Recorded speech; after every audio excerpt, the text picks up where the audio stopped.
ሰላም ጤና ይስጥልን የተከበራችሁ ተመልካቾቻችን ከሀገሬ ቴሌቪዥን ሳምንታዊው የስፖርት ፕሮግራማችን ጀምሯል። የተለያዩ ርዕሰ ጉዳዮች የምናነሳበት ሰዓታችን ላይ ተገኝተናል።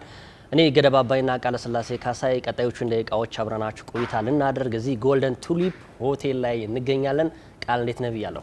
ሁሉ ሰላም አለን። ዛሬ እንግዲህ በእንግሊዝ ፕሪሚየር ሊግ ላይ የተለያዩ ጉዳዮችን እናነሳለን። የዛሬው የክብር አጋራችን የሆነው ቡና ኢንተርናሽናል ባንክ ነው። ቡና ባንክን እናመሰግናለን። እንደው የሰባተኛ ሳምንት የእንግሊዝ ፕሪሚየር ሊግ ከዛሬ ምሽት ጀምሮ የሚደረጉ ይሆናል። በርንማውዝ ከፉልሃም በሚያደርጉት ምሽት 4 ሰዓት ላይ ይጀምራል። እኛም የመረጥናቸውን 4 ያህል ጨዋታዎችን እንመለከታለን።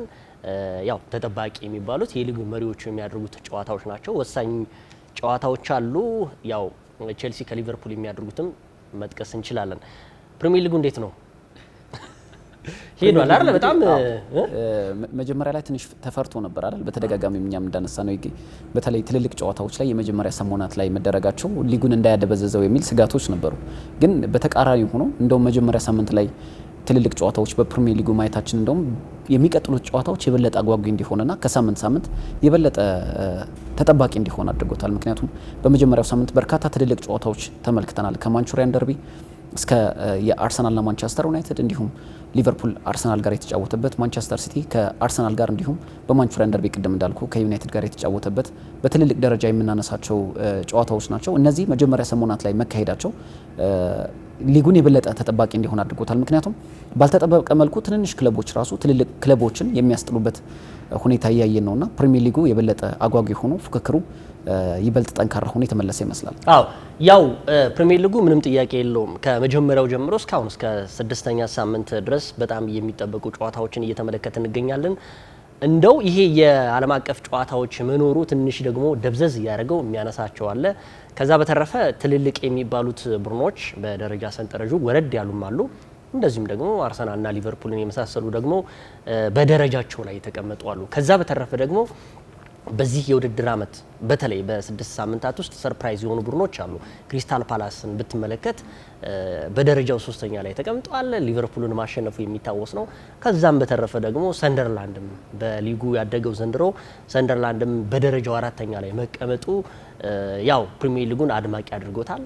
በሚቀጥለው ሳምንት ደግሞ እንደዚሁ አይኖርም ደግሞ በዓለም አቀፍ ጨዋታዎች ምክንያት። በአጠቃላይ እንግዲህ ዛሬ በልዩነት 4 ያህል ጨዋታዎች እንመለከታለን። የለንደን ደርቢ ነገ 11 ሰዓት ላይ ይደረጋል። ኤምሬትስ ስታዲየም አርሰናል ከዌስትሃም ዩናይትድ የሚያደርጉ ጨዋታ የሚጠበቅ ነው። ይህ እንግዲህ ለአርሰናል ምንም ጥያቄ የለውም ወሳኝ ጨዋታ ነው። አርሰናል ይህን ጨዋታ የሚያሸንፍ ከሆነ በጊዜያዊነትም ሊቨርፑል እስከሚጫወት ድረስ ሊጉን የመምራት እድሉ ስለሚኖረው ይህም ጨዋታ ተጠባቂ ነው። ከዛ በተረፈ ደግሞ ኑኖ ስፒሪቶ ሳንቶስን የሾመው ዌስትሃም ዩናይትድ የመጀመሪያ 3 ነጥቡን ለማግኘት ደግሞ ወደ ኤምሬትስ የሚሄድ ይሆናል። የሁለቱን ጨዋታ እንመልከትና ከዛ ወደ ዩናይትድ እና ወደ ሰንደርላንድ የምናልፍ ይሆናል። ቼልሲም ከሊቨርፑል እንደዚህ የሚጠበቅ ጨዋታ ነው። የሲቲንም ከብሬንትፎርድ እንመለከታለን።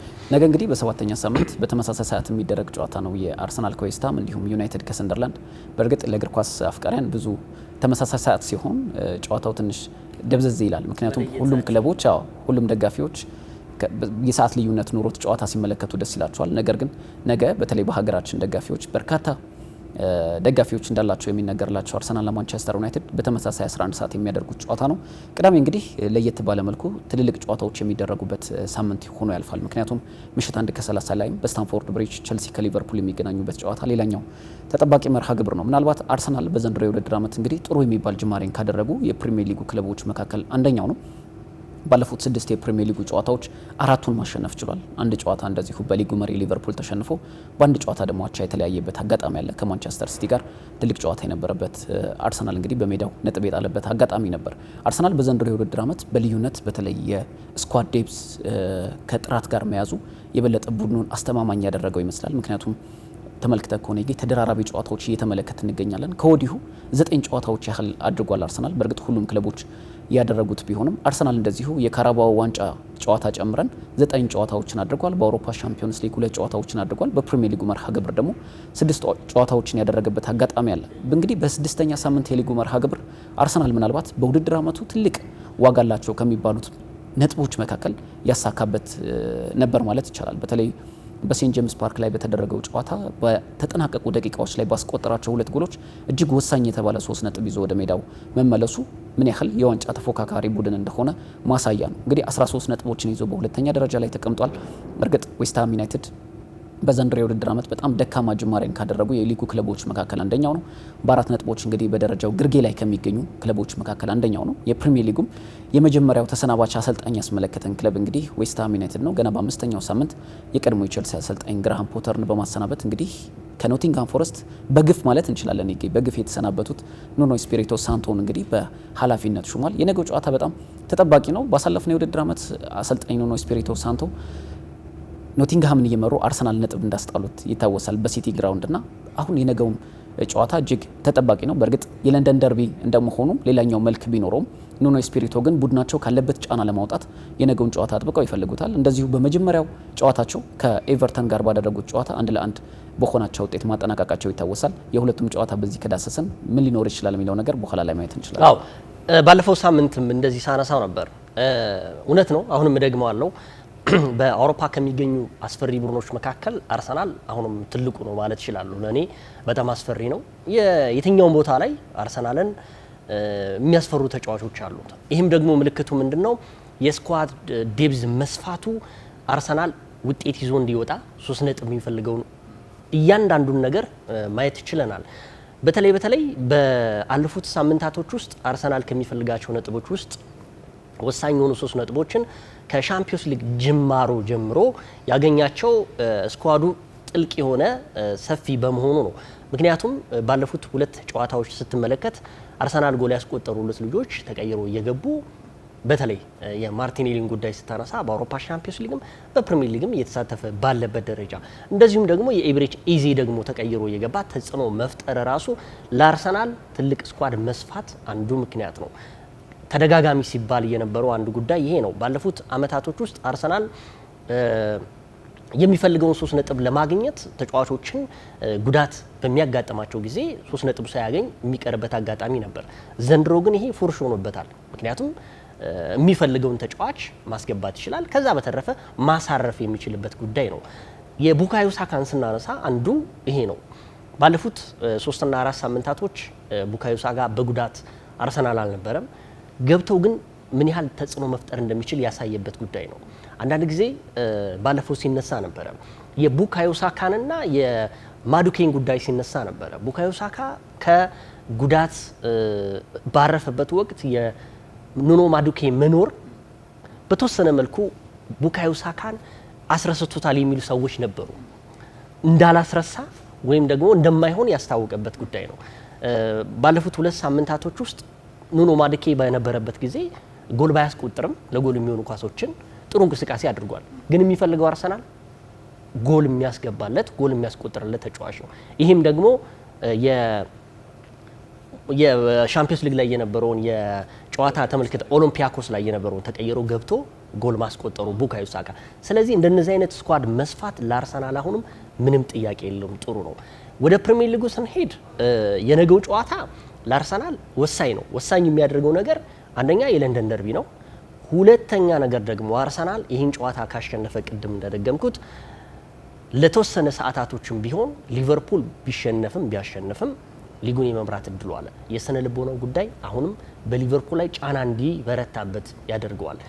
አርሰናል እንግዲህ ቁጥራዊ መረጃውን ስንመለከት በኤምሬትስ ስታዲየም ባለፉት 42 የሊግ ጨዋታዎች ኤምሬትስ ላይ አድርጎ በ4 ብቻ ነው የተሸነፈው። የሚገርም ነገር 29ን አሸንፏል። ምን ያህል አስፈሪ ቡድን እንደሆነ ማሳያ ነው። አርሰናል በኤምሬትስ ላይ በጣም ከባድ ነው። ከዌስትሃም ጋር ባደረጋቸው ጨዋታዎች ላይ በጣም ከባድ ነው። ስለዚህ የነገው ጨዋታ አሁንም ወሳኝነቱ አለ። ከዛ ቅድም እናነሳለኝ የኑኖ ኤስፒሪቶ ሳንቶስ ከኖቲንግሃም ፎረስት ጋር በነበራቸው የአርሰናል ጨዋታ ለአርሰናል አስቸጋሪ አሰልጣኝ እንደሆኑ ማሳየት ችሏል። እንደውም ኑኖ ኤስፒሪቶ ሳንቶስ በተሰናበቱበት ማግስት አይደለ አርሰናል 3 ጎሎችን አስቆጥሮበት ማሸነፍ የቻለው። አዎ አሁን ደግሞ ዌስትሃምን ይዘው በመሰረቱ ዌስትሃም 19ኛ ደረጃ ላይ ነው የሚገኘው። ያስቆጠራቸው ጎሎች በጣም ትንሽ ነው። ግራም ፖተር ደግሞ በጣም አውርደውታል ማለት ይችላል ይሄንን ክለብ። ስለዚህ እኚህ ሰውዬ በደረጃ ውስጥ መመደብ ነው አንዱ ጫና የሚበዛባቸው የነገው የአርሰናል ጨዋታ ነው። ከዛ በፊት ኤቨርተን ጋር ያደረጉትን ጨዋታ አንዳቻ መለየታቸው የሚታወስ ነው ከሜዳቸው ውጭ ተጉዘው። የነገው ግን ምንም ጥያቄ የለውም ስኳዱ ሰፊ ከሆነው አርሰናል ጋር ትልቅ ራስ ምታት ይሆንባቸዋል ብዬ ገምታለሁ። ማንሳት ከቻልን አሁን የኦሎምፒያኮሱን ጨዋታ እንደ ምክንያትነት ካነሳን ዴክላን ራይስ፣ ጁሬን ቲምበር፣ ቡካዮ ሳካ፣ ኤቤሬ ኤዜ የመሳሰሉ ተጫዋቾች አርሰናል ቤንች ላይ መመልከት ማለት በጣም አስደናቂ ይመስላል። ተመልክተ ከሆነ አራቱም ተጫዋቾች የአርሰናል ተቀያሪ ወንበር ላይ ተቀምጠው ነው ሚኬል አርቴታ የጀመሩትና ምን ያህል ስኳዳቸው ከስፋት ጋር ተዳምሮ ምን ያህል ጥራት እንዳለው ተመልክተናል ብዬ አስባለሁ። አስበው ከዚህ በፊት አርሰናል በእንደዚህ አይነት ጨዋታዎች በሚያደርግበት ጊዜ የአካዳሚ ተጫዋቾች ነበር ተቀያሪ ወንበር ላይ የምንመለከተውና አርሰናል ቤት ውስጥ ያለው የስብስብ ጥራት የበለጠ የቡድኑ ደረጃ ከፍ ያደረገው ይመስላል። ከዚህ ጋርም አያይዘው አሰልጣኝ ሚኬል አርቴታ በዘንድሮ የውድድር ዓመት በፕሪሚየር ሊጉ እንዲሁም በአውሮፓ ሻምፒዮንስ ሊግ ያለን የስብስብ ጥራት ልዩነት ፈጣሪ ሊሆን ይችላል ሲሉ በስፋት ያነሱበት አጋጣሚ አለ። አሁን በርካቶች ከዚህ በፊት አርሰናል ወሳኝ ተጫዋቾች ተጎዱ በሚባልበት ሰዓት ትልቅ የመነጋገሪያ ርዕስ ሲሆን ነበር። አሁን ግን ያንን ሰሜን ለንደኑ ክለብ የምትመለከተው ይሆን አይደለም። ሌላው ሚኬል አርቴታ ካለፉት ስህተቶቻቸው ትንሽ ያገገሙ ወይ ደግሞ የተማሩም ይመስላል ብዬ አስባለሁ። በተለይ ሶስት ተመሳሳይ አይነት ሚና ያላቸው ተጫዋቾችን መጠቀማቸው ለምሳሌ ማርቲን ዙቤሜንዲ፣ ዴክላን ራይስ እና እንዲሁም ደግሞ ሚኬል ሜሪኖ እንግዲህ ሁለቱም 8 ቁጥር ተጫዋቾች ናቸው። ከማርቲን ዙቤሜንዲ ጋር በማድረግ እንግዲህ ያለ 10 ቁጥር ተጫዋች በትልልቅ ጨዋታዎች ላይ በሊቨርፑልና በማንቸስተር ሲቲ ጨዋታ ላይ መጠቀማቸው ትልቅ ዋጋ አስከፍሏቸዋል ተብሎ ሲተቹ ነበር። እሳቸውን ቃል ይቅርታ ላቋርጥልና ቅድም ስላነሳልኝ እንዳትረሳው ብዬ ነው። ምናልባት የሁለቱን ልዩነት አይተዋል። አሁን መጀመሪያ የነበሩት አሰላለፍ ላይ ኦሎምፒያኮስ ላይ የነበሩት የነ ትሮሳርድና በኋላ ደግሞ ተሰልፎ የገቡት ምን ያመለክታል? ያ ራሱ አሁን መጀመሪያው የነበረው አርሰናልና በኋላ የነበረው ያ በአውሮፓ ሻምፒዮንስ ሊግ ላይ በፕሪሚየር ሊጉ ላይ እንዴት ተዳስሷል? እሱ ራሱ አሁን ይሄ በምን ገልጸዋለሁ መሰለ ባለፉት ዓመታት የፕሪሚየር ሊጉ ሻምፒዮን የሆኑ ክለቦች በሙሉ በማጥቃት ረገድ በጣም የተሳካላቸው ቡድኖች ነበሩ። ለምሳሌ አምና ሊቨርፑል ሻምፒዮን እንዲሆን የሞሐመድ ሳላ ተአምር ማግኘት ነበረበት። 29 ያህል ጎሎችን አስቆጥሯል። ከዛ በፊት 2 ተከታታይ የፕሪሚየር ሊግ ዋንጫ፣ አጠቃላይ ደግሞ 4 የፕሪሚየር ሊግ ዋንጫ ሲያሳካ ማንቸስተር ሲቲ በማጥቃቱ ረገድ እጅግ በጣም የተሻለ ነበር። አርሰናል ባለፉት ጊዜያት በመከላከል ረገድ ምናማው ቡድን አልነበረም። ባለፉት 3 ዓመታት ሁለተኛ ደረጃን ይዞ ሲያጠናቅቅ ትንሽ ግቦች ከተቆጠሩባቸው ክለቦች መካከል ቀዳሚው አርሰናል ነው። ግን በማጥቃት ረገድ ይህን ያክል አማራጮች የያዘ ቡድን አልነበረም። ለምሳሌ አምና በአውሮፓ ሻምፒዮንስ ሊግ እስከ ግማሽ ፍጻሜ ሲጓዝ በሚኬል ሜሪኖ አጥቂነት ነበር ሲጫወት የነበረው የካይ ሃቨርትዝና ጋብሪኤል ጄሱስ ጉዳት ተከትሎ። አሁን አርሰናል ቤት ውስጥ ያሉት የማጥቃት አማራጮች እጅግ በጣም ሰፊ ነው እና ባለፉት ጊዜያት አርሰናል የጨዋታ ችግር የነበረበት ቡድን አይደለም። ብዙ ጊዜ ዶሚኔት የሚያደርግ ቡድን ነበር። ነገር ግን ወሳኝ ተጫዋቾቹን በጉዳት በሚያጣበት ወቅት እነዛን ተጫዋቾች መተካት የሚችል ስብስብ አልነበረው። አሁን ተመልክተ ከሆነ እነ ቡካዮ ሳካ ቀድም እንደገለጽ ነው እንደነ ኤዜ እንደነ ዴክላን ራይስ፣ ቲምበር ቤንች ላይ ተቀምጠው ማየት ማለት የአርሰናል ስብስብ ምን ያህል በጥራት ደረጃ ከፍ እንዳለና እውነተኛ የዋንጫ ተፎካካሪ ቡድን አሰልጣኝ ሚኬል አርቴታ ከስፖርቲንግ ዳይሬክተራቸው አንድሬ ቤርታ ጋር እንደገነቡ ያሳያልና ያንን በአውሮፓ ሻምፒዮንስ ሊግም ጨዋታ ተመልክተናል። ባለፉት 6 የፕሪሚየር ሊጉ ጨዋታዎች ላይ ምን ያህል እያፈራረቁ እንዳጫወቱ ተመልክተናል። አሁን አርሰናል ቤት ውስጥ ከዚህ በኋላ የሚጠበቀው የሚኬል አርቴታ ጂኔስ መሆን ይመስለኛል። ባለፉት ጊዜያት የሰሯቸው ስህተቶች አሁን ይደግሟቸዋል ብዬ አላስብም። ለምሳሌ በኒውካስል ዩናይትድ ሴንት ጄምስ ፓርክ ላይ በተደረገው ጨዋታ ላይ ኤዜ ምን ያህል እንቅስቃሴው የጎላ ሚና ሲጫወት እንደነበር ተመልክተናል። በኋላ ላይ የሚገባው ማርቲን ኦዴጋርድ ምን ያህል የቡድኑን የማጥቃት ክፍል ጥራትን ከፍ እንዳደረገው ተመልክተናል። ይህንን አሰልጣኝ ሚኬል አርቴታ በሊቨርፑል አንፊልድ ላይ ከማንቸስተር ሲቲ ጋር ኤምሬትስ ላይ ስህተት ሰርተውበታል ተብሎ ሲጠቀሙበት የነበረውን ክፍተት ያንን በኒውካስል ጨዋታ ላይ ለማሻሻል ሞክረዋል። እንዲሁ ኦሎምፒያኮስን ባሸነፉበት የሁለተኛ ዙር የአውሮፓ ሻምፒዮንስ ሊግ ጨዋታንም ለማስተካከል ሞክረዋል። አሁን ሚኬል አርቴታ ምን አይነት አሰላለፍ መጠቀም አለባቸው የሚለው ሁሉም ግልጽ ነው።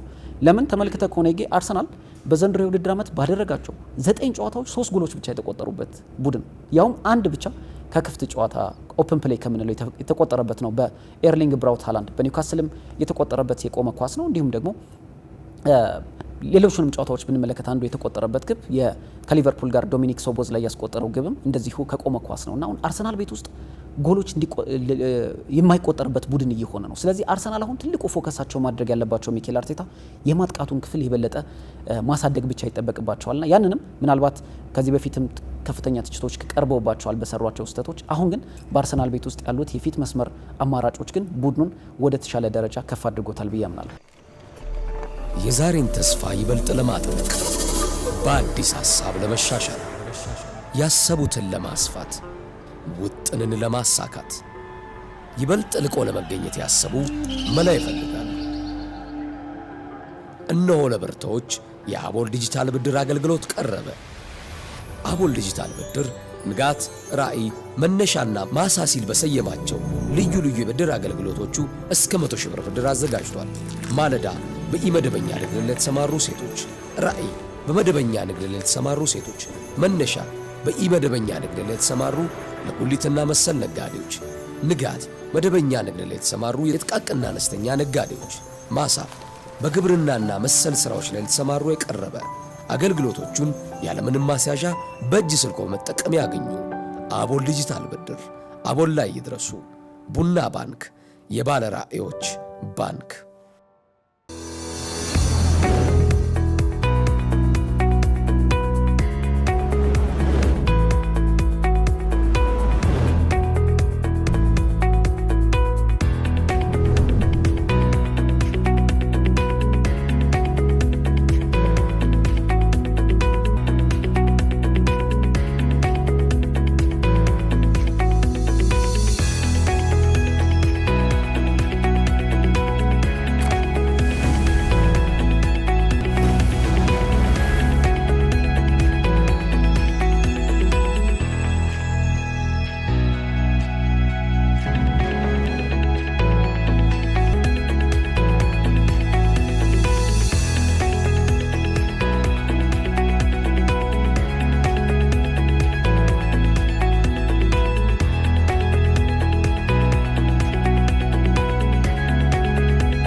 አርሰናል አሁን በአውሮፓ ከሚገኙ ጥሩ መንፈስ ካላቸው ክለቦች ውስጥ አንዱ ነው ብዬ ገምታለሁ። ጥሩ መንፈስ ማለት በተጫዋቾቹ፣ በአሰልጣኞቹ እንደዚሁም ደግሞ በስፖርቲንግ ዳይሬክተሮቹ መካከል ያለው ጥሩ መስተጋብር የሚታይ ነው። ይህም ደግሞ ባለፈው ሳምንት በዚህ አጋማሽ ላይ የተከላካያቸውን የዊሊያም ሳሊባን ኮንትራት ማራዘም፣ ከዛ በተረፈ እንደው ጭምጭምታ ጉዳይ ነው እንጂ ቡካዮ ሳካም ጨርሷል።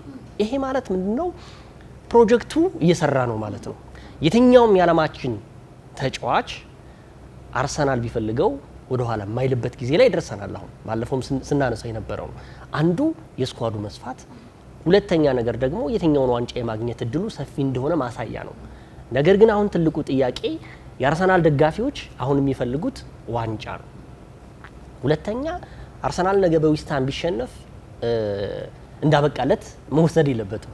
ምክንያቱም በክሪስታል ፓላስ እኮ ሊቨርፑል ተሸንፏል አይደል?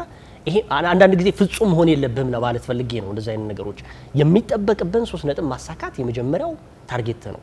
ነገር ግን ሌሎቹ የፕሪሚየር ሊግ ክለቦች አስቸጋሪዎች ናቸው። ይሄ ነው የማትለው ነገር አለ። ስለዚህ አሁን የስኳዱ መስፋትም ከሚጠበቀው በላይ የአርሰናል ደጋፊዎች የዋንጫ ግስጋሴያቸውን እያሳመራላቸው ይገኛል። ምንም ጥያቄ የለውም። ወደ ነገው ጨዋታ ስንሄድ ዌስትሃም ዩናይትድ ትንሽ ለአርሰናል ሊያስቸግረው የሚችለው አዲስ አሰልጣኝ መቅጠሩ።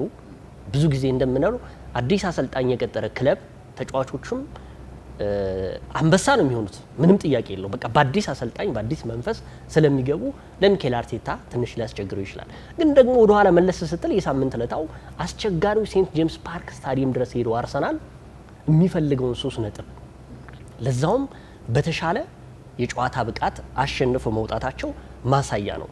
እንደው ሲንግል አውት አድርገህ የምታወጣቸው ደግሞ ተጫዋቾች ሊኖሩ ይችላሉ። የማርቲን ኦዲጋርድ ወደ ቀደመ ብቃቱ መመለሱ ለአርሰናል ትልቅ እፎይታ ሰጥቶታል። አሁን እንደምታስታውሰው የትከሻ ጉዳት 2 ጊዜ ሲያስቸግረው ነበር። 2 ጊዜ ከሜዳ አርቆት ነበር።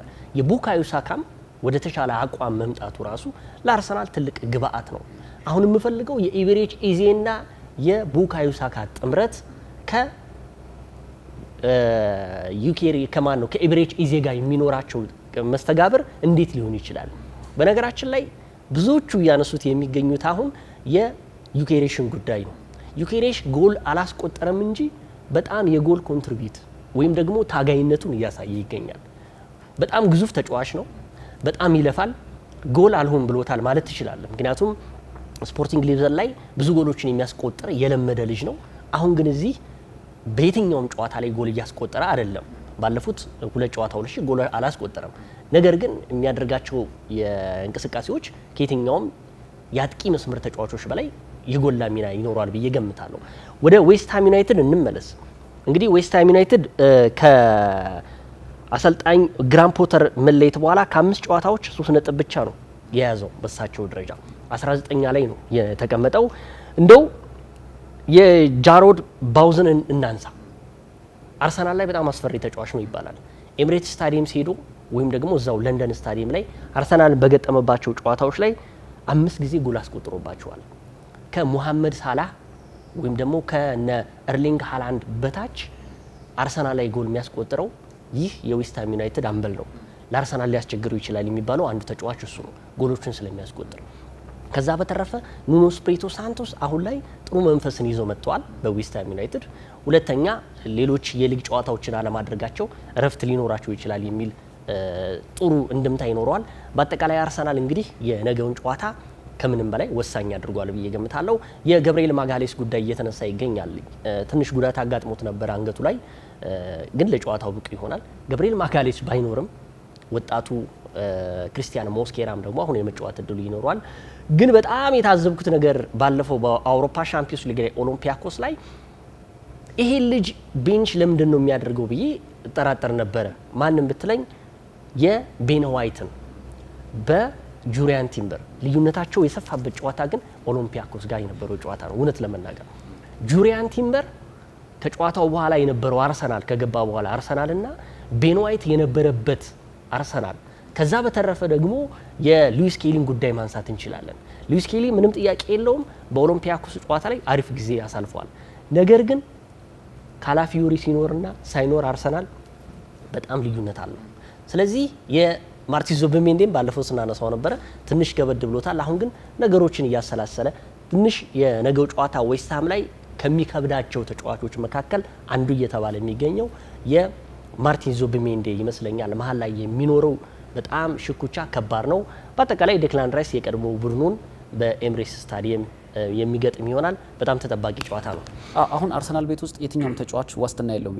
አሁን ለዛ ነው ብዙ ተጫዋቾች ተመልክተህ ከሆነ አንዳንዶቹ ብቃታቸው ከፍ ማድረግ እንዳለባቸው አለርት የሆነባቸው ተጫዋቾች አሉ። አንዳንዶች ደግሞ ኮንፊደንሳቸውን ያጡ ተጫዋቾችን ተመልክተናል። ለምሳሌ በቅርብ ጊዜያት እንደነ ቤን ዋይት የመሳሰሉ ተጫዋቾች ቅድም እንዳልከው በራስ መተማመናቸው ትንሽ ዝቅ ያለ መስሎ ታይቶኛል። ምክንያቱም የነ ጁሪያን ቲምበር ብቃት ከፍ ባለ ደረጃ ላይ መገኘቱ ለተጫዋቹ በስነ ልቦና ረገድ የጎዳውም ይመስለኛል። አሁን ጁሪያን ቲምበር በፕሪሚየር ሊጉ ከሚገኙ የቀኝ ተመላላሾች ምርጡ ነው እየተባለ ይገኛል። ጁሪያን ቲምበር አምና በመከላከል ረገድ በጣም የተዋጣለት ተጫዋች ነበር። ነገር ግን በማጥቃቱ ብዙ ይቀረዋል ወይ ደግሞ መሻሻል አለበት ተብሎ ሲነሳ ነበር።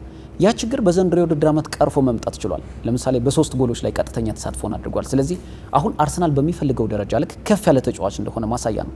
ማይልስ ሉዊስ ኬሊንን ብንመለከት የሪካርዶ ካላፊዮሪ ብቃት አሁን ላይ ከፍ ባለ ደረጃ ላይ ተገኝቷል። የአማካይ ክፍሉን የሚያግዝበት መንገድ፣ የማጥቃት ሽግግሮች ላይ ያለው ሚና ከፍ እያለ መጥቷል። ስለዚህ እነዚህ ተጫዋቾች ራሳቸውን በየጊዜው ማሻሻል እንዳለባቸው የታየበት ነው። ሌላው ለነ ማርቲን ኦዲጋርድ ደግሞ ብቃታቸው ከፍ ካላለ ተቀያሪ ወንበር ላይ ሊቀመጡበት የሚችልበት እድል ሰፊ መሆኑን ተመልክተናል። ግን የነ ኦዲጋርድ ብቃት ባለፉት 2 ጨዋታዎች ላይ ወደ ቀደመ ብቃቱ የተመለሰበት አጋጣሚ አለ። እርግጥ ተጫዋቹን በተደጋጋሚ ጉዳት ስላጋጠመው በዚህ ላይ ላናማው እንችላለን። ግን አምና ካቻምና ከነበረው ብቃት አንጻር በጣም ወርዶ የታየበት ስለነበር ማርቲን ኦዲጋርድ የቡድኑ ማንበል እንደመሆኑ ከፍ ባለ ብቃት መገኘት ይጠበቅበታል። ሌላው ዴክላን ራይስ ባለፉት ጨዋታዎች ላይ የቀደመ ዴክላን ራይስ እየተመለከትን እንገኛለን። በማጥቃቱም ረገድ በመከላከሉም ረገድ ያለው ሚና ከፍ ብሏል። ስለዚህ አርሰናል ቤት ውስጥ ያለው የተጫዋቾች ቦታ ጠንካራ ወይ ደግሞ ፍክክሩ ጠንካራ መሆን ለእያንዳንዱ ተጫዋች የማንቂያ ደወል አይነት ያህል ያለው ስሜት ነው። ሌላው ኑኖ ስፒሪቶ ሳንቶ ምናልባት በነገው ጨዋታ ላይ የአማካዩን ክፍል ለመብለጥ ይሞክራሉ ብዬ ጠብቃለሁ። ይገና በኤቨርተኑ ጨዋታ 4-5-1 አይነት ያሰላለፍ ቅርጽ ይዘው ነው የገቡት። በኤምሬትሱም ጨዋታ ይህንን ይደግሙታል ብዬ አስባለሁ። ምክንያቱም አርሰናል ቤት ውስጥ የአማካዩን ክፍል መቆጣጠር ከቻልክ ነገሮችን ከቁጥጥር ውጭ እንዳይሆኑብህ ለማድረግ ቀላል መንገድ ሊሆን ይችላል ብዬ አስባለሁና ምክንያቱም ጥሩ የግብ ዕድሎችን መፍጠር የሚችሉ እንደነ ሉካስ ፓኬታ የመሳሰሉ ተጫዋቾች በዌስትሃም ቤት ይገኛሉ። ቅድም እንደገለጽከው ጃሮድ ቦዌንም አርሰናል ቤት ውስጥ ያለው ቁጥራዊ መረጃ ጥሩ እንደመሆኑ የአማካይ ክፍሉ ላይ ለመብለጥ እንግዲህ አሰልጣኝ ኑኖ ስፒሪቶ ሳንቶ የ4-5-1 ያሰላለፍን ጨዋታ ይዞ ይገባሉ ብዬ አስባለሁ። በነገው ጨዋታ ላይ አሁን አርሰናል ቤት ውስጥ ትልቁ ኳሊቲው የምንለው ከተጫዋቾች ስብስብ ጥራት አንጻር ብቻ ሳይሆን ተገማች ያልሆነ ቡድን አሰልጣኝ ሚኬል አርቴታ አሁን ላይ በእጃቸው ይገኛል። አሁን ነገ የትኛው ተጫዋች 10 ቁጥር ላይ እንደሚሰለፍ መገመት ራሱ ይከብዳል። ኤቤሬዚ ሊሰለፍ ይችላል ወይስ ማርቲን ኦዲጋርድ የሚለው ጉዳይ፣ በአማካይ ስፍራ ላይ ዴክላን ራይስ ጋር ማርቲን ዙቤሜንዲ ወይስ ሚኬል ሜሪኖ የሚለው ጉዳይ በልዩነት የሚነሳ ነው።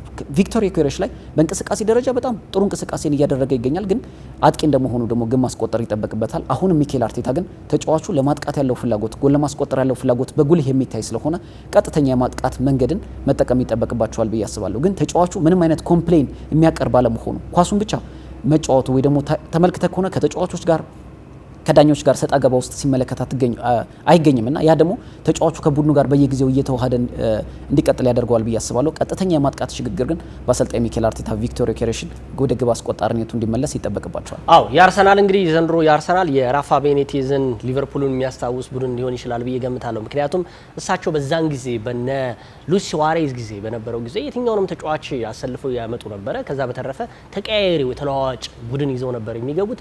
ይህም ደግሞ ጠቅሟቸዋል። ያው የአውሮፓ ሻምፒዮንስ ሊግን አንዱ ያሸነፉበት ይሄ ነው ብዬ ገምታለሁ። የነገው ጨዋታ ምንም ጥያቄ የለውም ወሳኝ ጨዋታ ነው።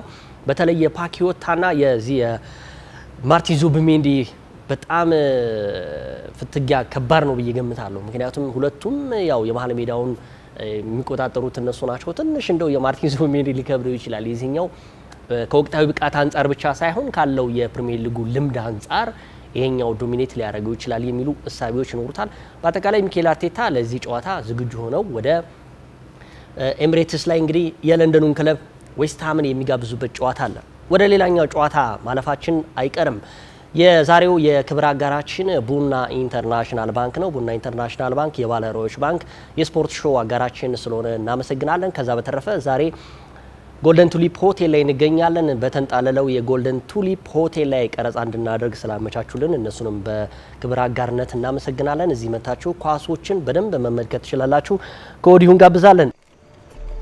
የዛሬን ተስፋ ይበልጥ ለማጥበቅ በአዲስ ሀሳብ ለመሻሻል ያሰቡትን ለማስፋት ውጥንን ለማሳካት ይበልጥ ልቆ ለመገኘት ያሰቡ መላ ይፈልጋሉ።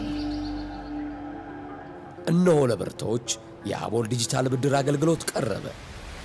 አቦል ዲጂታል ብድር ንጋት፣ ራዕይ፣ መነሻና ማሳ ሲል በሰየማቸው ልዩ ልዩ የብድር አገልግሎቶቹ እስከ 100 ሺህ ብር ብድር አዘጋጅቷል። ማለዳ በኢመደበኛ ንግድ ለተሰማሩ ሴቶች፣ ራዕይ በመደበኛ ንግድ ለተሰማሩ ሴቶች፣ መነሻ በኢመደበኛ ንግድ ለተሰማሩ ለጉሊትና መሰል ነጋዴዎች፣ ንጋት መደበኛ ንግድ ለተሰማሩ የጥቃቅንና አነስተኛ ነጋዴዎች፣ ማሳ በግብርናና መሰል ስራዎች ላይ ለተሰማሩ የቀረበ አገልግሎቶቹን ያለምንም ማስያዣ በእጅ ስልኮ መጠቀም ያገኙ። አቦል ዲጂታል ብድር፣ አቦል ላይ ይድረሱ። ቡና ባንክ፣ የባለ ራዕዮች ባንክ።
እንደው የነገውን ጨዋታ እንመልከት።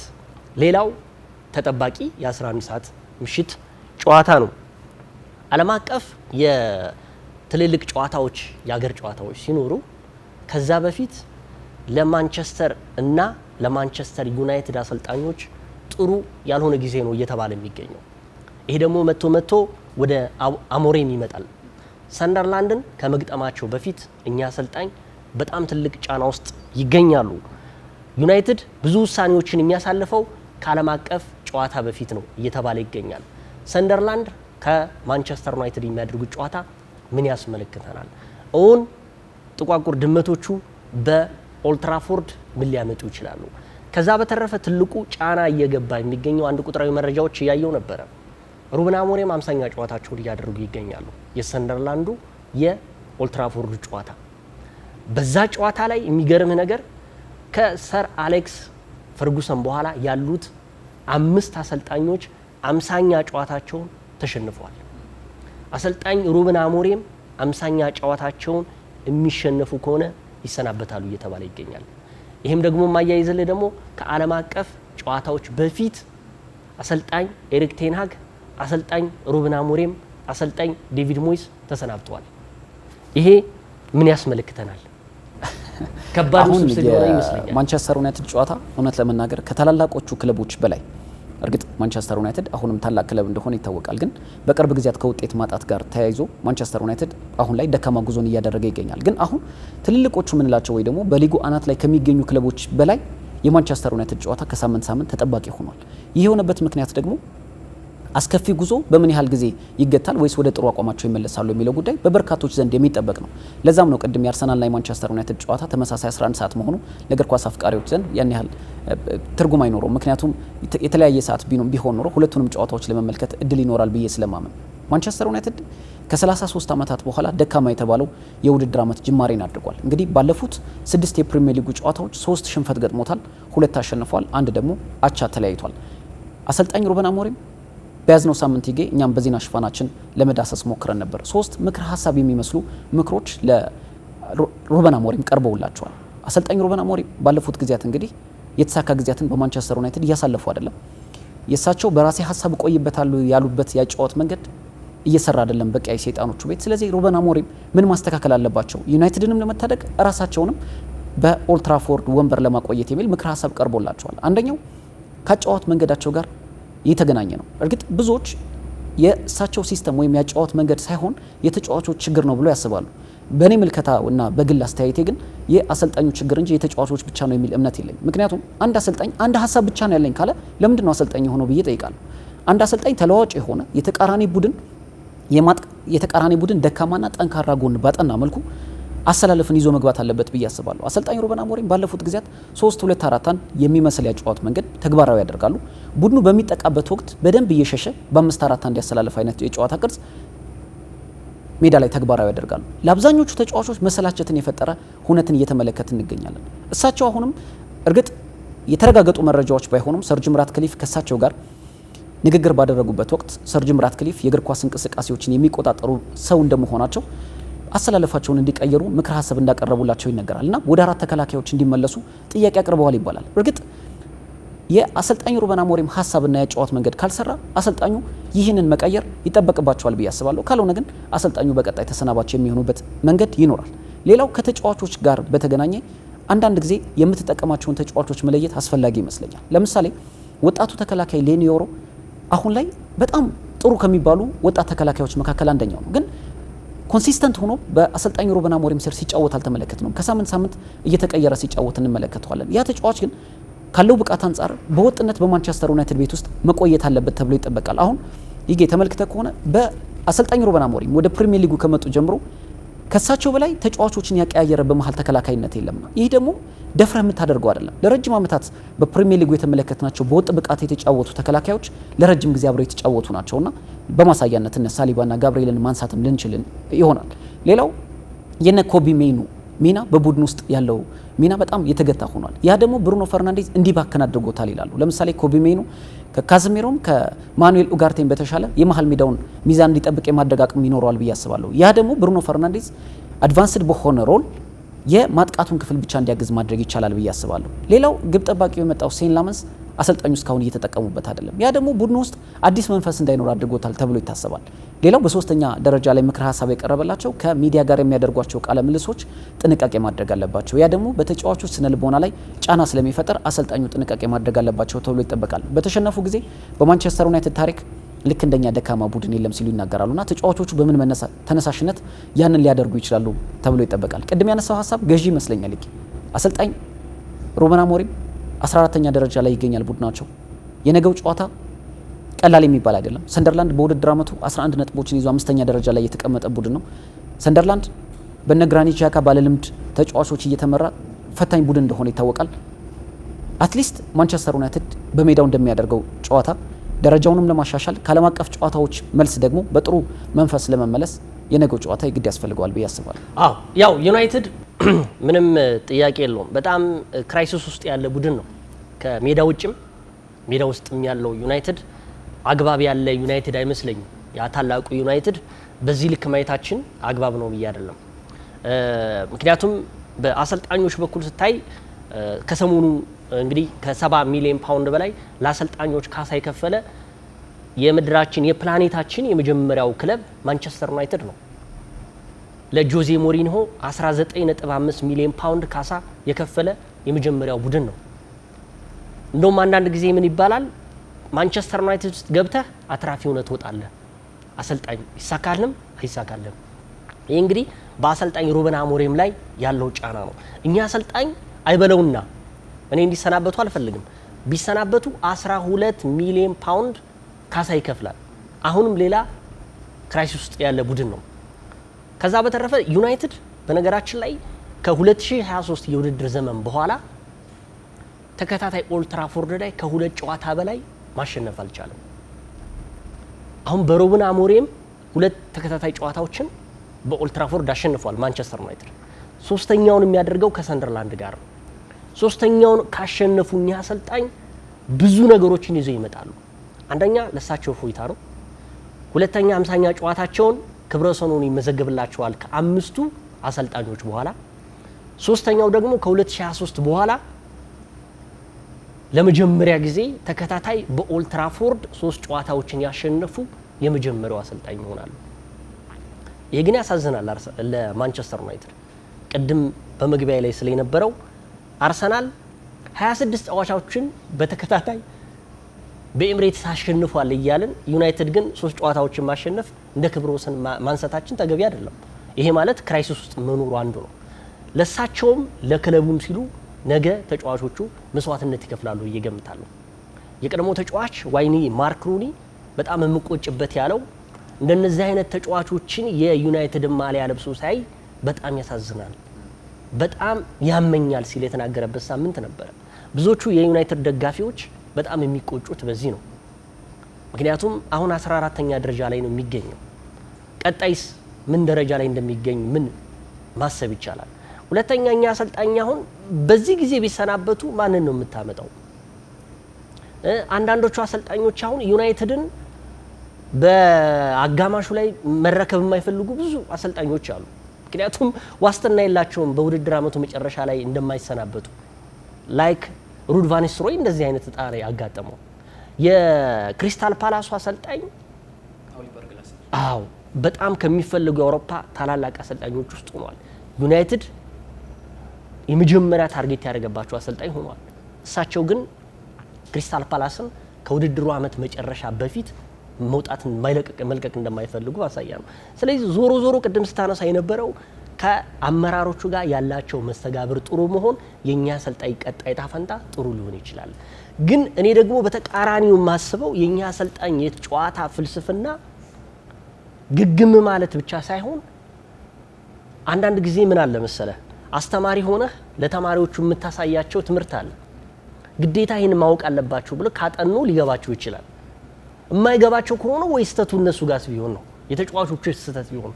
አንዳንድ ጊዜ ምንድነው የሚባለው ያሰልጣኙ ግግም ማለት ይሄ 3-4-3 ጨዋታ ፍልስፍናቸው ለተጫዋቾች በቃ ሊሳካላቸው አልቻለም የሚሉ ብዙዎች አሉ።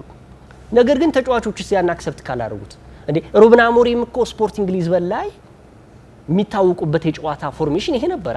ስኬታማ የሆኑበት ብዙ ጎሎችን የሚያስቆጥሩበት እንደ ዩኬሬሽ አይነት ከ46 በላይ ጎሎች የሚያስቆጥረው በሳቸው ስር ሆኖ ነበር አይደል? ስለዚህ እንደነዚህ አይነት ተጫዋች የገባቸው ዩናይትድ ውስጥ ያሉ ተጫዋቾችን ለምንድን ነው ሰነፍ የሆኑት? ለምንድን ነው የሩበን አሞሪምን ፍልስፍና ያልተቀበሉት? ሰነፍ ተማሪዎች ናቸው ወይ ሰነፍ ተጫዋቾች ናቸው ብዬ ገምታለሁ። ምክንያቱም ብዙዎቹ የሚባሉት የሩበን አሞሪም ፍልስፍና ነው የማይሰራው ዩናይትድ ውስጥ። የሩበን አሞሪም ፍልስፍና ነው እንግሊዝ ውስጥ ያልሰራው።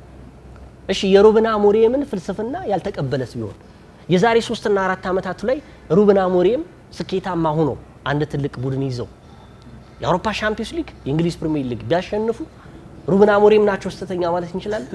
እሱ ራሱ ስተት ሊመስለኝ ይችላል።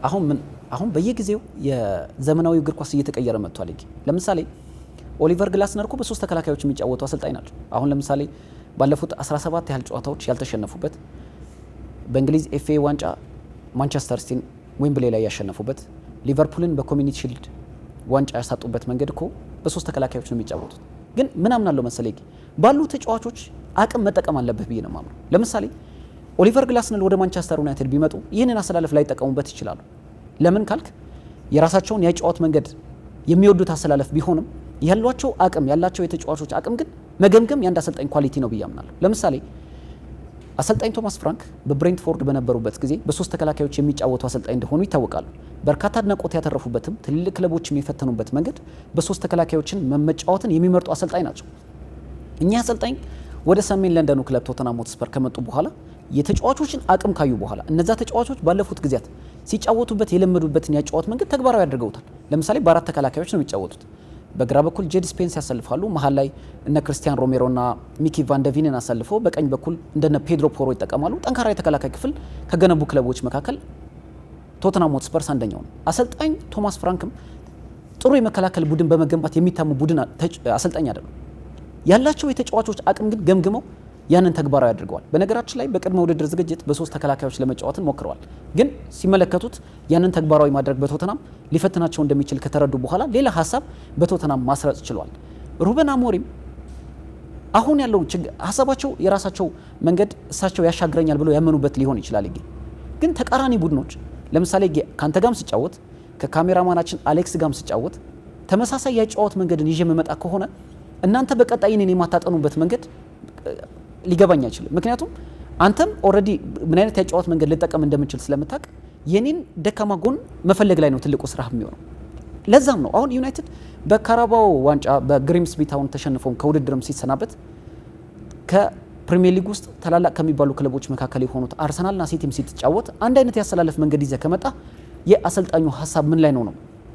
አሰልጣኙ ባለፉት ጊዜያት በማንቸስተር ዩናይትድ ቤት ውስጥ ያሉ ተጫዋቾች አብዛኞቹ በሚባል መልኩ በ4 ተከላካዮችን መጫወትን የለመዱ ተጫዋቾች ናቸው። ለምሳሌ ራሳቸው ያስፈረሟቸው ተጫዋቾች ማቴዎስ ኩኒያንን ብንወስድ፣ ብሪያን ቤሞን ብንወስድ፣ በብሪያን ቤሞ በብሬንትፎርድ በ3 ተከላካዮች መጫወት የለመደ ተጫዋች ነው።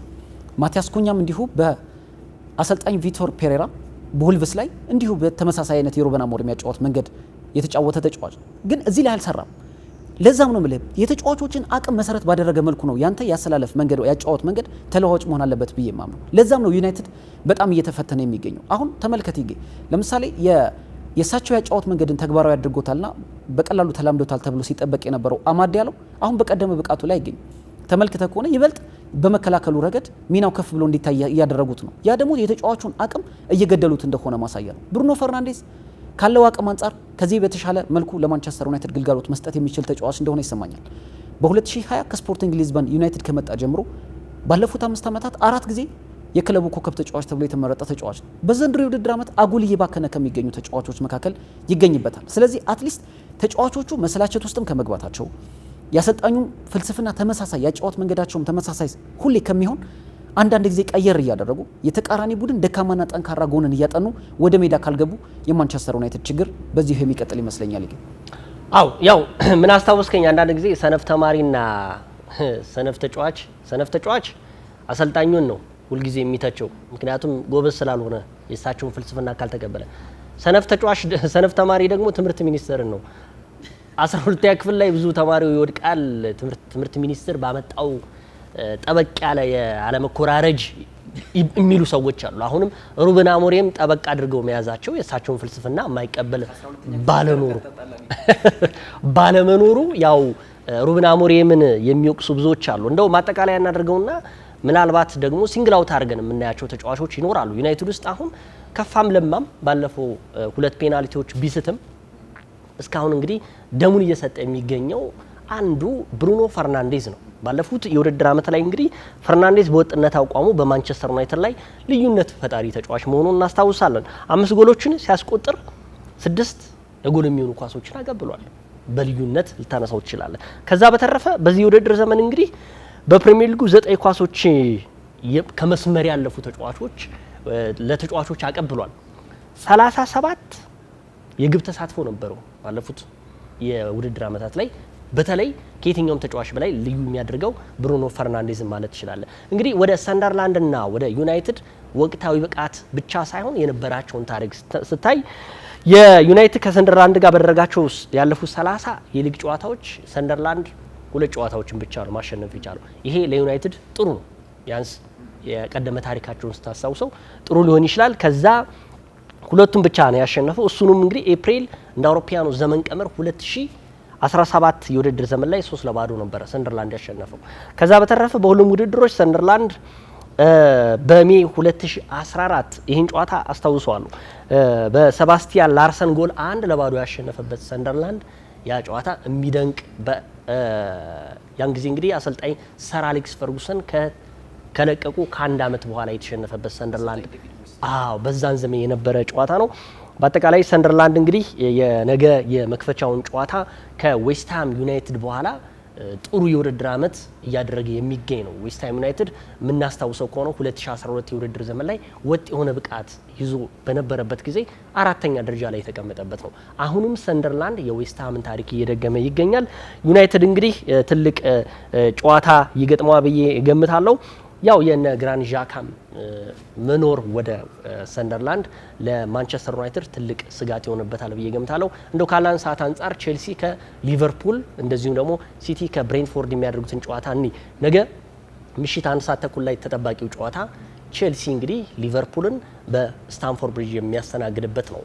ቼልሲ እውነት ለመናገር በአውሮፓ ሻምፒዮንስ ሊግ ላይ 1-0 ቤኔፊካን ከማሸነፉ በፊት 3 ነጥብ በጣም አጥሮት ነበረ ማግኘት። በጣም አስቸጋሪ የውድድር ጊዜን እያሳለፈ ይገኛል። ሊቨርፑልም እንደዚሁ በተከታታይ 2 ጨዋታዎችን ተሸንፏል። አንድ በክሪስታል ፓላስ፣ ሁለተኛው ጋላታ ሰራይ የተሸነፈበት ነው። ሁለቱን ጨዋታ እንመልከት። አንድ ትዝ ያለኝ ነገር ምንድነው በኋላ እናነሳዋለን። የአሰልጣኝ አርኔ ስሎትን ሊቨርፑልን ስናነሳ በኋላ እናነሳዋለን። በአጠቃላይ የነገ የቼልሲና የሊቨርፑል ጨዋታ የሳምንቱ ተጠባቂና ምርጥ ጨዋታ ነው። ሁለቱም 3 ነጥብ የሚፈልጉበት 3 ነጥብ ርቋቸዋል። ስለዚህ ይህን ጨዋታ ወሳኝ ጨዋታ ነው ብዬ ገምታለሁ። የሊጉ መሪ ሊቨርፑል ወጥ አቋም ማሳየት ከተሳነው ቼልሲ ብለን ብንገልጸው አሪፍ ይመስለኛል ይገኝ። ምክንያቱም እርግጥ ሊቨርፑል ላይም ብዙ ጥያቄዎች ሲነሱ ነበር። ሊቨርፑል ባለቀ ሰዓት ጎሎች እያስቆጠረ እያሸነፈ መምጣቱ ምን ያህል አስተማማኝ ያደርገዋል? ምን ያህል ዘላቂነት ይኖረዋል? ሊቨርፑል ካለው ስኳድ አንጻር ጨዋታዎችን ቀድሞ አለመጨረሱ እንዲቸገር እያደረገው ይገኛል የሚሉ ሀሳቦች ሲሰጡ ነበር። እርግጥ እስካሸነፈ ድረስ ነጥቡን እስከሰበሰበ ድረስ ሊቨርፑልን በትልቅ ደረጃ ላይ ልተቸው የሚችል ቡድን እንዳልሆነ በተደጋጋሚ ጊዜ እኛም ስናነሳው ነበር። ምናልባት ከባለሜዳው ቼልሲን ጀምር ቼልሲ በዘንድሮ የውድድር ዓመት በተጠበቀው ልክ አልተገኘም በሚል አሰልጣኝ ኤንዞ ማሬስካ ላይ የጫና በትሮች ማረፍ ጀምረዋል። እርግጥ በተጠናቀቀው የውድድር ዓመት ወደ አውሮፓ ሻምፒዮንስ ሊግ ከ2 ዓመታት በኋላ መልሰውታል። ተሳታፊ የነበሩባቸው የአውሮፓ ኮንፈረንስ ሊግ ዋንጫ እንዲያሸንፉ አድርገዋቸዋል። 32 ክለቦች በተሳተፉበት የክለቦች ዓለም ዋንጫ ላይ አሸናፊ እንዲሆኑ አድርጓቸዋል። ቼልሲ በዚህ ዓመት በተጠናቀቀው የውድድር ዓመት ካሳለፈው ብቃት አንጻር ከፍ ባለ ደረጃ እንዲገኝ ይጠበቃል። ምክንያቱም ቼልሲ ትልቅ ቡድን ስለሆነ። ግን በዘንድሮ የውድድር ዓመት ቼልሲ ከመጀመሪያው ጀምሮ ፈተናዎች የበዛበት ቼልሲ እንደነበር ተመልክተናል። እርግጥ ቅድም እንዳነሳው በሳምንቱ አጋማሽ የቀድሞ የክለቡ አሰልጣኝ የነበሩት ጆዜ ሞሪኖ የሚመራው ቤኔፊካን 1-0 አሸንፏል። ከዛ በፊት በመጀመሪያው ዙር በባየር ሙኒክ እንዲሁ ሽንፈት ገጥሟቸዋል።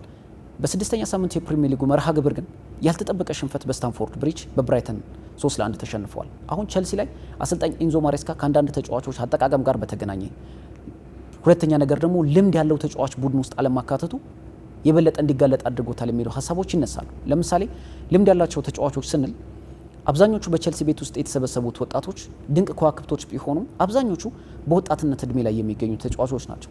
ያ ደግሞ ከስሜትም አንጻር ጨዋታን ከማሸነፍም አንጻር ጌም ማኔጅም ከማድረግ አንጻር ትንሽ እጥረት ይታዩባቸዋል ተብሎ በደንብ የአሰልጣኝ ኤንዞ ማሬስካ ቡድን በዘንድሮ የውድድር ዓመት ሲወቀስ ተመልክተነዋል። ያ ለምሳሌ ቼልሲ ባለፉት 4 ጨዋታዎች የካራባኦ ዋንጫ ጨዋታ ጨምረን 3 ቀይ ካርዶችን ተመልክተዋል። በአውሮፓ ሻምፒዮንስ ሊግ በሳምንቱ አጋማሽ ጃኦ ፔድሮ በቀይ ካርድ የተሰናበተበት፣ በማንቸስተር ዩናይትድ ጨዋታ ግብ ጠባቂው ሮበርት ሳንቼዝ በቀይ ካርድ የወጣበት፣ በብራይተን ጨዋታ ላይ ደግሞ እንደዚሁ ተከላካዩ ትሬቮ ቻሎባ በቀይ ካርድ የወጣበት አጋጣሚ አለ። አስበው በ4 ጨዋታ ላይ 3 ቀይ ካርዶችን መመልከት ማለት ቡድን ውስጥ ያለው ባለልምድ ተጫዋቾችን ማረጋጋት የሚችል ተጫዋች አለመኖሩ የአሰልጣኝ ኤንዞ ማሬስካ ቡድን የበለጠ እንዲጋለጥ አድርጎታል ብለው ያነሳሉ። አሁን ኤንዞ ማሬስካ ላይ እኔ ጫና መብዛታቸው ብዙም እምብዛም እኔ የምደግፈው ሀሳብ አይደለም። በእርግጥ የተለያዩ ሰዎች አሰልጣኝ ኤንዞ ማሬስካ አሁን ያላቸው ስብስብ ከዚህ በተሻለ ደረጃ ላይ ማስቀመጥ ማድረግ ይችላሉ ብሎ ሊያምኑ ይችላሉ። ግን ቼልሲ ባለፉት ዓመታት ከ2022 ሮማን አብራሞቪች ክለቡን ከለቀቁ በኋላ በነ ቶድ ቦህሪና ክሊር ላይ ካፒታል የመጣው ቡድን ስትመለከተው 5 ያህል አሰልጣኞች ሲቀያየሩ ሰትል ያላደረገ ቡድን ነበር። ለመጨረሻ ጊዜ በ2022-23 12ኛ ደረጃ ላይ ይዞ ሲያጠናቀቅ በጣም በቼልሲ ላይነሳ ወድቋል ተብሎ ራሱ በበርካታ ሰዎች ሲነሳ ነበር። በ2023-24 እንዲሁ 6ኛ ደረጃን ይዞ ሲያጠናቀቅ በአሰልጣኝ ማውሪዚዮ ፖቼቲኖ ስር ቼልሲ አሁንም እንብዛም ለበርካቶች አሳማኝ አልነበረም ተብሎ ይታማ ነበር። ግን ጭላንጭሎች የታዩ ነበር ቼልሲ ወደ ሀያልነቱን ሊመለስ ይችላል በሚል ኤንዞ ማሬስካ ያንን ቡድን በብዙ መልኩ ሰትል አድርገውታል። በተጠናቀቀው ውድድር ዓመትም ጥሩ ጊዜያትን እንዲያሳልፍ አድርገው ከ2 ዓመታት በኋላ ወደ አውሮፓ ሻምፒዮንስ ሊግ መልሰውታል። ዋንጫዎችን ማሸነፍ ችሏል። አሁን ቼልሲ ቤት ውስጥ ብዙዎች የሚጠብቁት ኤንዞ ማሬስካ ካሳለፉት የውድድር ዓመት አንጻር ከፍ ባለ ደረጃ ላይ እንዲገኝና የበለጠ ተፎካካሪ እንዲሆን ነው ብሎ ያምናሉ። በአውሮፓ ሻምፒዮንስ ሊግ በባየር ሙኒክ መሸነፉ በተለይ በርካታ የቼልሲ ደጋፊዎችን ያሳዘነ እንደነበር ይታወቃል። በሳምንቱ መጨረሻ ደግሞ በብራይተን መሸነፋቸው አሰልጣኝ ኤንዞ ማሬስካ ትልቅ ጫና ውስጥ እንዲገቡ አድርጓቸዋል ብዬ አስባለሁ። ወደ ሊቨርፑል በኋላ ላይ እንመለሳለን። አው ቼልሲ ምንም ጥያቄ የለውም። ያው ጥሩ የውድድር ጊዜን እያሳለፈ አይደለም። በተለይ በፕሪሚየር ሊጉ ላይ ከማንቸስተር ዩናይትድ ሽንፈት በኋላ ብራይተንን ነበረ የገጠመው። በብራይተንም መሸነፉ አሁን ደግሞ ያው በትልቁ ውድድር ላይ የሚገኘው ሊቨርፑል መግጠሙ ትልቅ አስቸጋሪ ይሆንባቸዋል። አንዱ የቼልሲ የልብ ምት የሚባለው ተጫዋች የፈርናንዴዝን ማንሳት ይቻላል። አሁን ላይ በወጣ አቋም ላይ የሚገኘው ይህ ተጫዋች ነው ብዙ ነገሮችን እየሰጠ የሚገኘው። ከዛ በተረፈ የኮል ፓልመርና የሊያም ዴላፕ ደግሞ ግልጋሎት አለመስጠት በቼልሲ በኩል ላይ ትልቅ ክፍተት ነው ብዬ ገምታለሁ። ቼልሲ እንግዲህ በውድድር ዓመቱ ላይ ያው ያሳካቸዋል የተባሉ ቢያንስ በነገራችን ላይ ሳይጠበቅም ይሁን ተጠብቆም የዓለም የክለቦች ዋንጫን ማሸነፉ ለፕሪሚየር ሊጉ ተገማች ቡድን እንዲሆን አድርጎታል። ከዛ በተረፈ ያም ይመስላል ጫና ውስጥ የከተታቸው አሰልጣኝ ይመስለኛል ነው በዛ ልክ መገኘቱ። ከዛ በተረፈ የማይፈልጓቸውን ተጫዋቾች ጥርግርግ አድርገው አስወጥተው የሚፈልጓቸውን ተጫዋቾች ማምጣታቸው፣ ከዛም የነ ጋርናቾ ደግሞ ወደ ቡድኑ መቀላቀልና ወደ ሪትሙ እስካሁን አለመምጣት ትንሽ ጓገጭ የሚያደርግባቸው ነገሮች መፈጠሩ አንዱ ማሳያ ነው። ስለዚህ ቼልሲ አሁንም ትልቅ ጫና ውስጥ የሚገኝ ክለብ ሆኗል። ወደ ሊቨርፑል እንመለስ። ሊቨርፑልን ሳነሳ አንድ ጉዳይ ማንሳት ያለብኝ ይመስለኛል። እንግዲህ በተከታታይ ለሁለተኛ ጊዜ ተሸንፏል። አንድ በክሪስታል ፓላስ፣ አንድ ደግሞ በጋላታ ሰራይ ተሸንፏል። ከሁለት ጨዋታ 6 ነጥብ አጥቷል። አውሮፓ ከሚገኙ ትልቅ ቡድኖች መካከል ብዙ ገንዘቦችን ያወጣው አንዱ ሊቨርፑል ነው። ጥያቄ የምጠይቀው አርሰናል በተከታታይ 2 ጊዜ ተሸንፎ ቢሆን ምን ያህል አዋራ ነበር የሚነሳው? አርሰናል በክሪስታል ነው በኒውካስትል ዩናይትድ ተሸንፎ በኦሎምፒያኮስ ቢሸነፍ ያለውን አለመረጋጋት ማሰብ እንችላለን። አርሰናል ውስጥ የነበረው የሚነሳው አቧራ አሁን ሊቨርፑል ላይ የተነሳ አይደለም። ምን ያህል ጫናው በአሰልጣኝ ሚኬል አርቴታ ላይ እንዳለ ማሳያ ነው። እውነት ለመናገር አንዳንድ ጊዜ ያሳዝናል። የጆንስ ምን አለ መሰለህ የሊቨርፑሉ ሁል ጊዜ የምንገባው ለማሸነፍ አይደለም። 3 ነጥቦችን የምናጣቸው ጨዋታዎች ሊኖሩ ይችላሉ። ስለዚህ አርሰናልም ውስጥ አንዳንድ ጊዜ 3 ነጥብ ማጣት ምንም ማለት እንዳልሆነ ነው። ግን እኔ በጣም ብዙ ያልተወራለት ጉዳይ ስለሆነ ነው። ቅድምም ሳነሳው የነበረው 2 ተከታታይ ጨዋታ አርሰናል ተሸንፎ ቢሆን የውጤት ቀውስ ውስጥ ነው ብለን ልናወራ እንችል ነበር። ዛሬ ተከታታይ ጨዋታ ቢሆን ከዛ ዌስትሃም ዩናይትድ ደግሞ እንዴት ሊሆንበት ይችላል እያልን ነበር የምናወራው። አሁን የሊቨርፑልም በነገራችን ላይ በተከታታይ 2 ጊዜ መሸነፍ ምን ነው የሚያመለክተው? ቀጣይ ደግሞ ከሊቨርፑል ጋር የሚያደርገው ጨዋታ በጣም ወሳኝነት አለው። ጥሩነቱ ባለፈው የውድድር ዓመት ላይ ሊቨርፑልን የያዙት ሆላንዳዊ አሰልጣኝ አርኔ ስሎት በታሪካቸው በተከታታይ 2 ጊዜ ተሸንፈው አያውቁም። በእንግሊዝ ፕሪሚየር ሊግ የመጀመሪያ የክሪስታል ፓላስ ጨዋታቸውን ተሸንፈዋል። ቀጣይ የነገ ቼልሲ ጨዋታቸውን ከተሸነፉ ታሪክ ይሰራባቸዋል። ይሄ ማለት እንግዲህ አንድ ጊዜ ብቻ መሸነፋቸው ነው። ከዛ በተረፈ የኚህን የሊቨርፑል እና የአሌክሳንደር አይዛክን ጉዳይ ማንሳት እንችላለን። እንግዲህ ሊቨርፑል በዘንድሮ የውድድር ዘመን ካደረጋቸው 6 የፕሪሚየር ሊግ ጨዋታዎች ውስጥ 3ቱን በ90ኛው ደቂቃ ላይ ነው ጎል ማስቆጠር የቻለው። ይሄም ማለት እንግዲህ በልዩነት የሚመጣው ሊቨርፑል አሁንም አስፈሪ መሆኑን ማየት እንችላለን። ኒውካስትል ላይ፣ በርንሌ ላይ እንደዚሁም ክሪስታል ፓላስ ላይ ሶስቱም ከ90 ደቂቃ በኋላ የተቆጠሩ ጎሎች ናቸው ሊቨርፑል ያስቆጠራቸው። አሌክሳንደር አይዛክንና የቼልሲን ጉዳይ እናንሳ። ደግሞ አሌክሳንደር አይዛክ አሁን በሊቨርፑል ተጽዕኖ ፈጣሪ ይሆናል ተብሎ የተገመተ ተጫዋች ነው። ነገስ ምን ሊፈጥር ይችላል? የኢኪቲኬ ጉዳይ ምን እንዳለ ሆኖ፣ ስለዚህ የዚህን ጉዳይ ስናነሳ በነገራችን ላይ ያው ሊቨርፑል ግብ ጠባቂው ለ6 ሳምንታት ማጣቱ ራሱ ትልቅ ተጽዕኖ ይኖረዋል።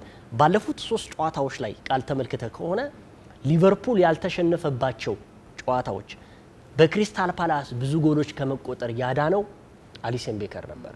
ብዙ ጎሎች ይቆጠርበት ነበረ በክሪስታል ፓላስ ላይ፣ ያዳናቸው እናውቃለን። ከዛ በፊት ያሸነፋቸውንም ራሱ በአሊሰን ቤከር ታግዞ ነው። ስለዚህ አሁንም ይህ ግብ ጠባቂ አለመኖር ደግሞ ለሊቨርፑል ትልቅ ራስ ምታት ሆኖበታል። 6 ሳምንት እንደው 2 ሳምንት ጋፕ የዓለም ዋንጫ ጨዋታዎች መኖሩ ለሊቨርፑል እፎይታ ፈጥሮለታል።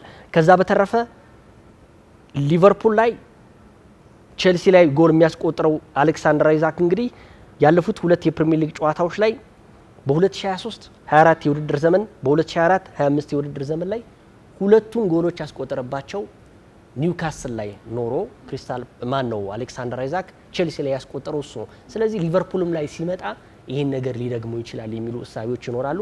በአጠቃላይ የነገው ጨዋታ በጣም ተጠባቂ የሚባል ጨዋታ ነው። የሊቨርፑልን እናንሳና ሰዓታችን እየተጠናቀቀ ነው። ሲቲና ብሬንትፎርድን ማንሳት እንችላለን። ይህ አሁን ቸልሲ ነገ በጣም ለሊቨርፑል ቀላል ተጋጣሚ ይሆናል ብዬ አልጠብቅም። ምክንያቱም ቸልሲ በጫና ውስጥ ይገኛል።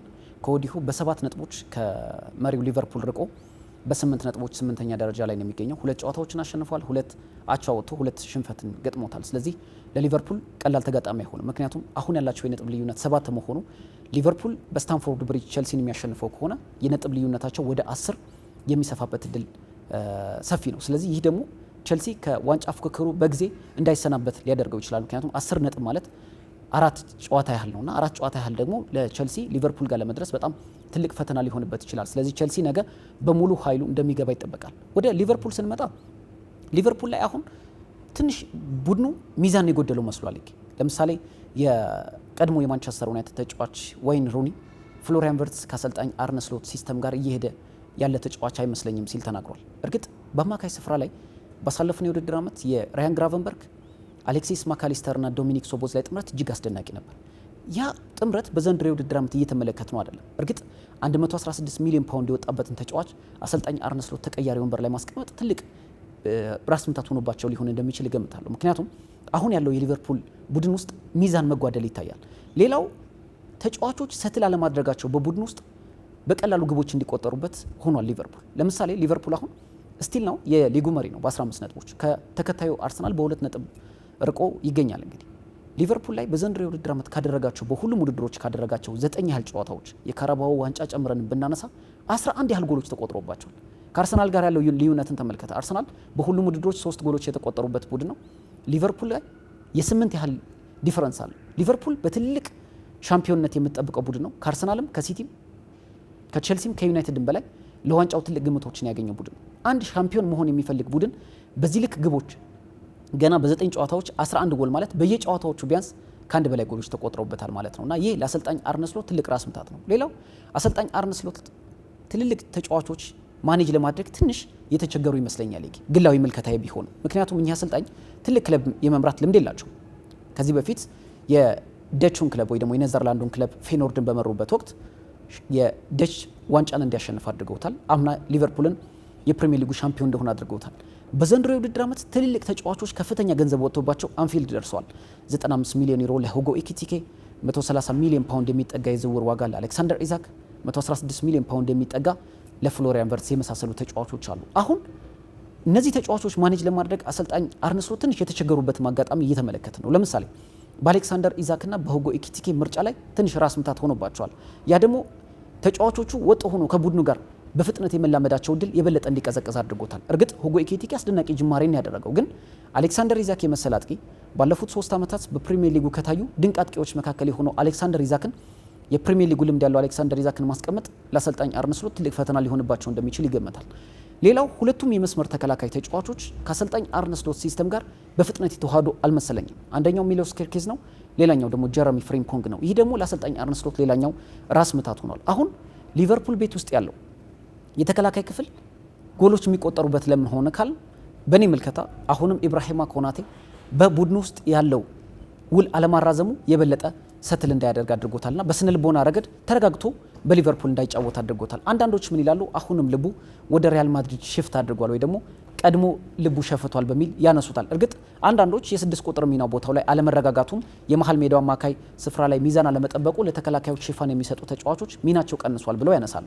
ግን አጠቃላይ የአርነ ስሎት ቡድን በስኳድ ደረጃ በጣም የተሻለ ቢሆንም ነገር ግን ቡድኑ ሚዛን የጠበቀ አለመሆኑ ዋጋ አስከፍሎታል። ሌላው በዝውውር መስኮቱ ከ420 ሚሊዮን ፓውንድ በላይ ያወጣ ክለብ ተከላካይ ለማስፈረሙ ምን ያህል ዋጋ እንዳስከፈለው ደግሞ በተለይ ኢብራሂማ ኮናቴን ማገዝ የሚችል ተጫዋች አለመኖሩ ትልቅ ዋጋ አስከፍሎታል። ምክንያቱም ጂዮቫኒ ሊዮኒን ቢያስፈርሙም የ18 ዓመቱ ተከላካይ በጉዳት ምክንያት አመቱ ሙሉ ከውድድር ውጭ ሆኗልና ለሊቨርፑል ትልቅ ፈተና ይኖራል። ያሊሴን በከር ያነሳው ብዙ ጨዋታዎች ላይ ይዟቸው ወጥቷል። አሁን ጆርጂያዊ ግብ ጠባቂ ጆርጂ ማማርዳሻቪሊ ያንን ቦታ ይሸፍናል ተብሎ ይጠበቃል። ለሊቨርፑል ግን ካሊሴን በከር ውጭ የተከላካይ ክፍሉም ብዙ ግቦች እንደሚቆጠርበት መሆኑን ተከትሎ ከባድ ፈተና ይጠብቀዋል ብዬ አስባለሁ። አዎ ያው እንደው ቅድም ያነሳው እኔ ደግሞ ምንድነው ያው አሰልጣኝ አርኔ ስሎት እንደውም እኮ ለትልልቅ ቡድን የሚሆኑ አሰልጣኝ ናቸው። ምክንያቱም አሰልጣኝ የርገን ክሎፕ ትተው የሄዱትን ትልቅ ቡድን ማኔጅ ማድረግ ራሱ ትልቅነት ነው ብዬ ገምታለሁ። ምክንያቱም እሳቸውም እንደውም እኔ ካንተ በተቃራኒ በጣም ማደንቃቸው እንደነዚህ አይነት ተጫዋቾችን ማኔጅ ማድረግ ራሱ ብቃት ነው። ትልቅ ቡድን መርተው ሻምፒዮን አድርገውታል። ይሄ ራሱ የእሳቸው ድንቅ ብቃት ነው። ሁለተኛ የአሌክሳንደር አይዛክ እና የኤኪቲኬ ጉዳይ ለእሳቸው ያን ያህል ራስ እንደውም ምርጫ ነው። አርሰናል እኮ የኤብሬች ኢዜ፣ የማርቲኔሊ ጉዳይ፣ የኦዲጋርድ ጉዳይ፣ የኢንዋሪ ጉዳይ ይነሳል አይደል? ያሰልጣኙ እንደውም ጥሩ ነው፣ ስኳድን ያሰፋልሃል። ስለዚህ ምንም ጥያቄ የለውም። ጋክፖን አስቀምጠው ኤኪቲኬ ልታሰልፈው ትችላለህ። ይሄኛውን ደግሞ አንዳንድ ጊዜ እንደውም ከግራ በኩል እየተመላለሰ የሚጫወተው አሌክሳንደር አይዛክ ብዙ ጎሎችን የማስቆጠር እድል ይኖረዋል ብዬ ነው። በአጠቃላይ እንግዲህ ሊቨርፑል ምንም ጥያቄ የለውም ጫና ውስጥ ነው የሚገኙ። አሁን በተለይ ነገ የሚሸነፍ ከሆነ በታሪካቸውም ጥሩ ላይሆንላቸው ይችላል ብዬ ገምታለሁ። ለአሰልጣኝ አርኔ ስሎት የመጨረሻ ጉዳያችን እናድርገው በትንሽ ደቂቃዎች፣ ያው ሲቲ ማንሳት ስላለብን ነው። ሲቲ ወደ ምዕራብ ለንደን ተጉዞ ብሬንትፎርድን ያስተናግዳል። ብሬንትፎርድ እንግዲህ ከአሰልጣኝ ቶማስ ፍራንክ መልቀቅ በኋላ በጣም ከባድ ይሆንበታል ተብሎ የመጀመሪያዎቹ ሳምንታት ተፈርተው ነበር። አሁን ግን ወደ ሲስተም እየገባ ይመስለኛል። እንግዲህ ኪት አንድሪውስ የምታስታውሳቸው ከሆነ የቆመ ኳስ አሰልጣኝ ናቸው። እኛ አሰልጣኝ ዋና አሰልጣኝ ብሬንትፎርድ አድርጎ ሲሾማቸው ብሬንትፎርድ የምነካው እየተባለ የተነሳበት ጉዳይ ነበረ። አሁን ባለፈው ሳምንት ኦልትራፎርድ ማንቸስተር ዩናይትድን በሜዳው ጋብዞ አሸንፏል። አሁንም በሜዳው ደግሞ ሌላኛውን የማንቸስተር ክለብ ሲቲን ያስተናግዳል። እንደው ምናልባት እኛ አሰልጣኝ በዛ ቅጽበታዊ ሁኔታ ውስጥ ፔፕ ጋርዲዮላን ሊያሳፍሩት ይችላሉ የሚሉ ጉዳዮች እየተነሳበት ነው። ፔፕ ጋርዲዮላም እንግዲህ በሳምንቱ አጋማሽ ከሞናኮ ጋር አቻ መውጣታቸው ትንሽ አስቸጋሪ ሆኖባቸዋል። ከዛ በፊት 5 ያህል ጎሎችን አስቆጥሮ በርንሌይን ማሸነፋቸውም ጥሩ ግስጋሴ ያደርግላቸዋል። ምን ይመስላል የሚለውን ጉዳይ እናንሳና እንሰነባበት።